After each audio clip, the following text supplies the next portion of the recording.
Okay, so here we are. We've done 7 sessions on building the Space Invaders game, and we're going to continue working on it today. So far, we have built our alien fleet. We have them kind of dancing around the screen. We've made our little lasers shooting up the screen here. Got our spaceship. And now today, we're going to go ahead and add in the controls. Okay, and actually, before we do, something that came up on the last part, a mistake that I had and that I had fixed but didn't show the solution to, and didn't realize I had fixed it actually, is right here. So when we're in our gameObject class, if you are in a situation where the lasers aren't actually shooting, and they're just appearing at the top, it's because these functions here aren't actually doing anything right now. And so we pass in this variable, and then it's just changing the value of the same variable here. Same thing there. What we have to do is, in order to make this change, we have to use this something called the this pointer that references the current object that we're inside of and grabs the variable from there. So when I change the Y position here, I'm assigning that to the Y position that belongs to this object. Okay, and that solves that issue if you ran into that issue, which you probably did if you were following along here. Okay, so next step now is to add some controls. And so we're going to put some buttons here. And so I'll show it in the simulation, and then you can do something similar on your end if you're doing it, if you're building this with us. And so let's see, we're going to add some push buttons. So we're going to get one. We're going to make 3 of these. Okay, so we got 3 of these. And so we're going to have like left and right ones. And I have one to fire the weapon. Okay, so let's see. Let's go ahead and, okay, so with these buttons, we're going to connect all of them here to ground on the kind of top end there, right? So that's a pass through. I assume it is in here as well, but just in case, we can go through and set those on the pass throughs. Okay. And then the other side we're going to connect. So this will be our left button. I've got the left one on pin 4. Okay. I'm going to put the right one on pin 5.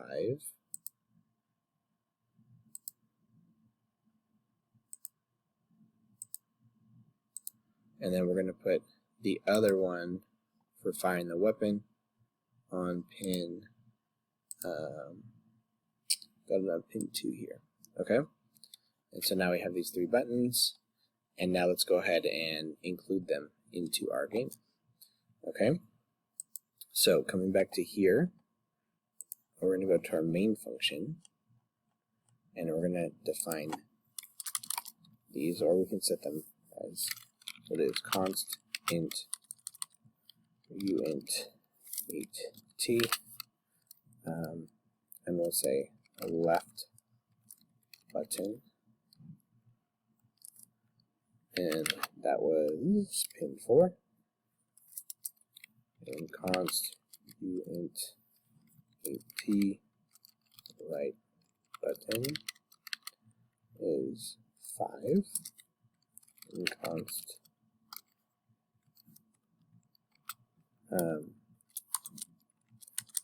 we'll call it the trigger. And this will be pin 2. Okay? And so we're going to set these as inputs.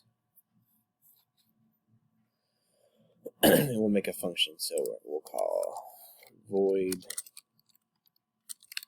init buttons. And then in our setup, we'll call the init buttons function.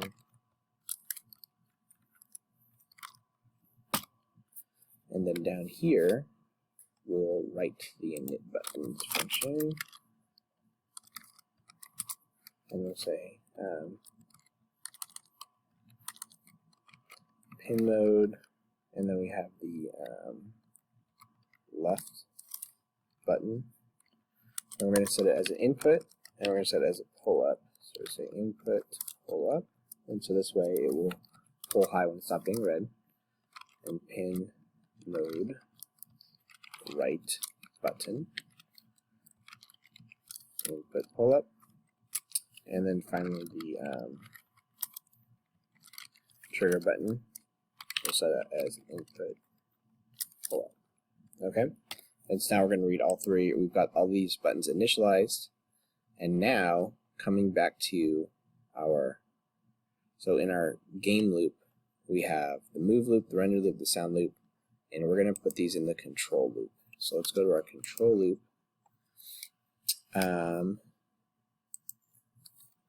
And so what we're going to do is, we're going to create, let's go,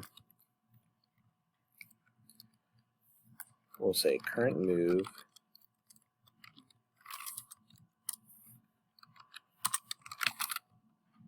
int current move equals none. And so let's come back to our gameObject class, and we're going to add right here. So we're defining none as no movement. Okay. And we'll call it current move x, so we can add in the ability to move the spaceship up later if we wanted to. And current move y will be none. Oh, I'm going to set that to be equal to 0. Okay. Okay. And then what we're going to say is, all right, so digital read. So I read these buttons, right? Digital read left button if digital read left button, if it's equal to 0, which means it's pressed. And what we'll do instead of equal to 0, we're just going to say if not. Then we're going to say current move x equals move left. And we're going to say else if. I'll read the right button.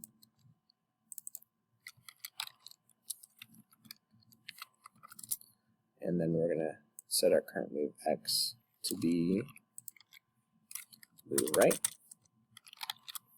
Okay.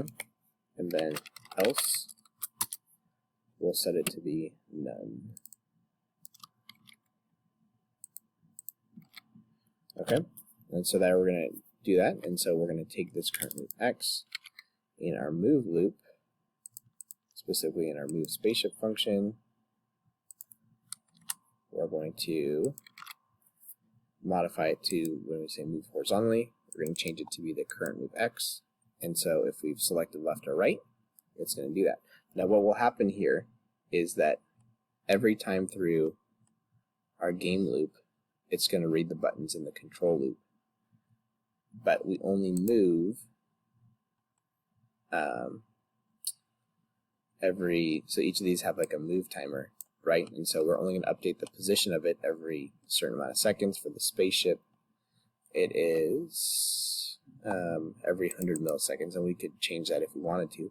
But what that means is we can press that button a whole bunch of times, but it's only gonna, and we can even go left, right, left, right, left during that interval, but it's only gonna pick the last one that it saw to move the spaceship. Okay. And then what we'll do is we're gonna read the trigger button as well. So let's go back to our control loop. Okay. So we're reading the movement buttons,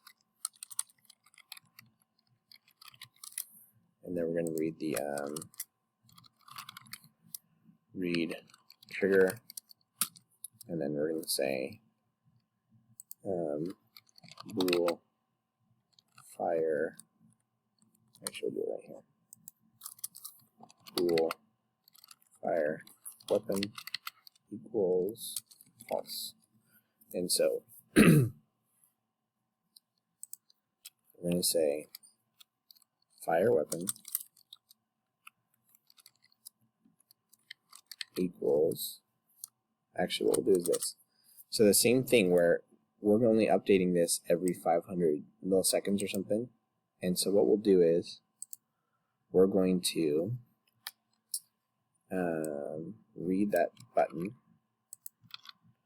and if the trigger button is pressed, we're going to register that we're ready to fire the weapon. We'll make this a static bool so that it stays, keeps its value. So we'll set fire weapon equal to true, and then we'll come over to here, and where we create the bullets, we're going to say create bullet at time up, and fire weapon is true. So if we've selected the fire weapon and the time's up, then we're going to fire a bullet. And we're going to create the bullet not at 50, but now we're going to get the position of the spaceship, so it fires it where the spaceship's at. And so we're going to go get our spaceship object. Where are we at? We need our control loop up here. Okay. So we're going to say spaceship dot get X position. So we're going to create that projectile at the X position. Okay. So what's going on here?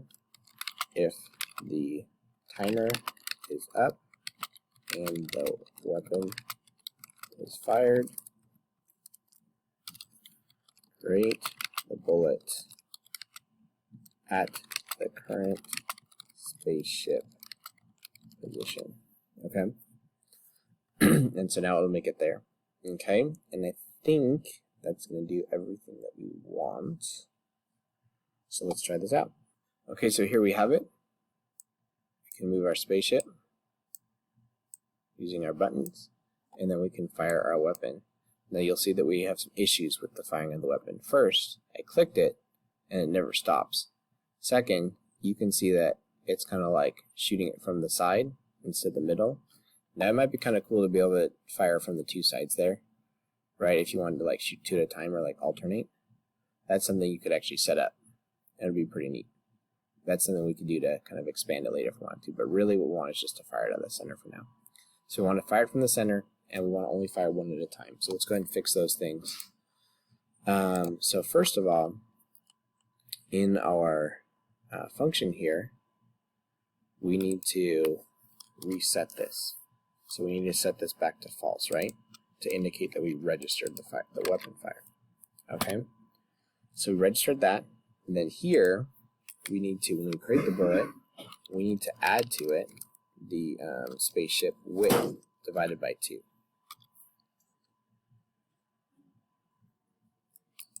And so we'll get the width here. Let me get the width, I think. Get. Nope, we need to make a function for that. So let's come back to our gameObject. We're going to make a get width function. So we're going to add here the get width function. So uint at get width.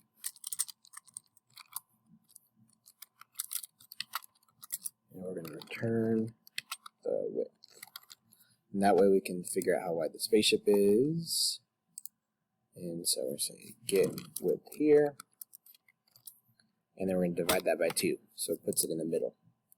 Okay, and so that will solve both of our issues there. And so let's go ahead and test that out and see that it works. Okay, so we can move around, and that's working. And we can fire the weapon, and that's working. See, it'll offset a little bit still, so maybe we want to subtract away the bolt width there. So we'll go ahead and do that. But also you'll notice that it's firing 2 at once. And so the reason why that's happening is a little bit tricky. And basically it comes down to this.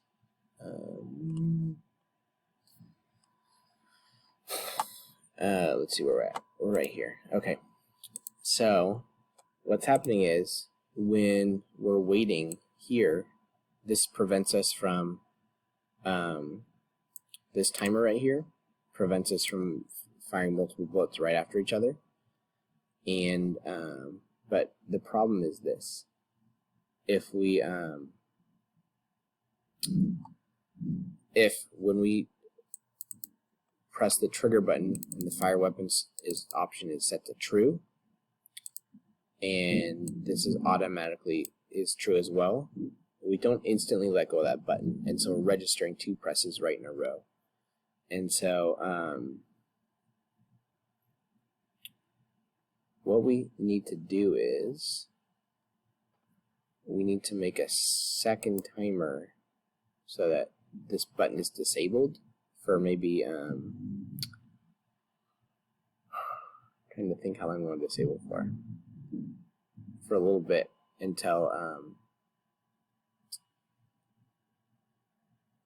we're ready for it to fire again. But the other thing we'll do is we're going to subtract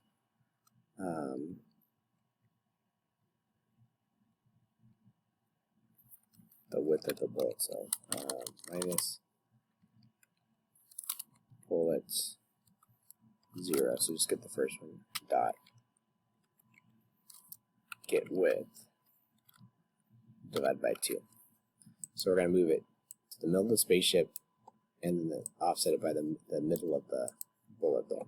Okay, so that fixes that problem. The next problem is this. So we're going to make, where we have our game timers, we're making another one. And we'll call it trigger reset timer. And we'll set this to be 40.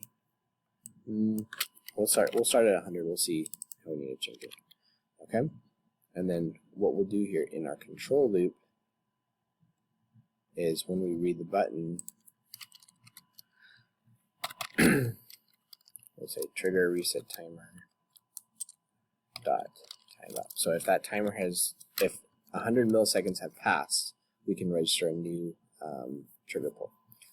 And so now we're going to say trigger reset timer dot reset, and this will prevent 2 from going off at the same time. Okay, and I think that will solve both of our problems there, and then you can adjust the timing here as you see. Okay, so here we have it. It's working pretty well. We can move the spaceship around. You can hold it down and move it. We can fire here like that. Okay, so from here, a couple of things that we might want to do. First of all, there's probably a better way to handle the timing here. So let's fix that. So essentially, we don't need to have a timer here. So we're going to get rid of this one. Okay. And then what we're going to do here is we'll use the create bullet timer here. And then now we'll get rid of the trigger reset timer. And so this will make it so that we can only create a new projectile every 400 milliseconds in our control loop. So what we've done here again is in our control loop, we remove the timer here. So we're just going to see if the weapon was fired. And then here is where we're going to check the timer. If enough time has passed. And now here's where you can kind of like play around with it a little bit. You know, we can change how many bullets we allow. So currently we're allowing 3, so we can increase that number. We can also change the amount of time that passes. We can make it go a little bit slower or faster or slower if we want. And then we can also change the vertical speed, so we can make them go faster and slower here too. Okay. Okay, and so now we can move our spaceship. We can fire the weapon. We can hold it down and fire it quickly. And so if we wanted to change, let's see, maybe we want to change it so we can have like 5 of them at once or 6. And just remember we have a memory issue here, so we don't want to use too many. And then we could set the speed of the bullets to be a little faster if we wanted to. And let's see how that looks.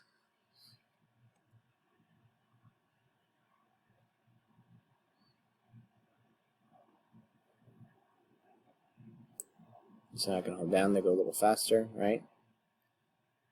And now I can basically continuously fire them rather than having a gap like that if you want to do that. So, okay. So up next, so the next things that we need to do is this. So we need to detect collisions, right? When the bullets hit the aliens, or if the aliens hit the spaceship or the ground. It might be fun to have a little animation where something blows up, so we'll take a look at that. And then from there we'll add in the sounds. Okay, and our game is getting pretty close to done here.